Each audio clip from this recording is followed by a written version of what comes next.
হাজরে আসওয়াদ স্থাপনে নবীজির ভূমিকা। সেই অন্ধকার যুগেও আরবের লোকেরা কাবা ঘরকে আল্লাহর ঘর বলে সম্মান করত। কুরাইশ তো গর্ব করে বলতো, আমরা আল্লাহর ঘরের প্রতিবেশী, আমরা আল্লাহর ঘরের খাদেম।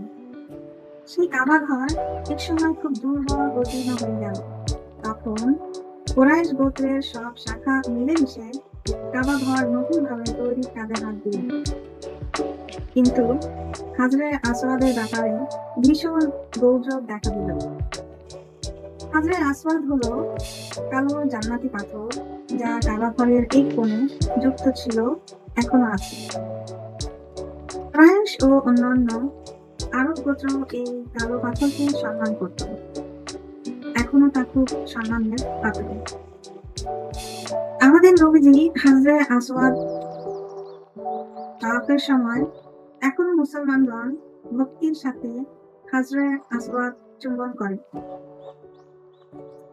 এই হাজরে আসওয়াদকে যখন কাবা ঘরে যুক্ত করার সময় হলো, তখন ভীষণ গোলযোগ দেখা দিল। প্রত্যেক গোত্রের দাবি, হাজরে আসওয়াদ আমরাই কাবা ঘরে যুক্ত করব, লড়াই করব, জান দেব, তবুও এই মর্যাদা হাতছাড়া করব না। কুরাইশের আবু উমাইয়া ছিলেন বয়সে সবার বড়, জ্ঞানেও বড়। তিনি বললেন, নেক কাজে লড়াই ফাসাদ করার দরকার নাই, আমার কথা শোনো। আগামীকাল ভোরে যিনি মসজিদের এই দরজা দিয়ে সবার আগে প্রবেশ করবে, তিনি এর ফয়সালা করবেন, সবাই তো মেনে নেব। সবাই বলল, ঠিক ঠিক, লড়াই ছাড়া যদি মীমাংসা হয় তাহলে তো খুব ভালো। আল্লাহর কি শান! আমাদের নবীজি সবার আগে মসজিদে প্রবেশ করলেন, আর সবাই খুশি হয়ে একসাথে বলে উঠল, ইনি যে আমাদের মুহাম্মদ আলামী। আমরা সবাই রাজি।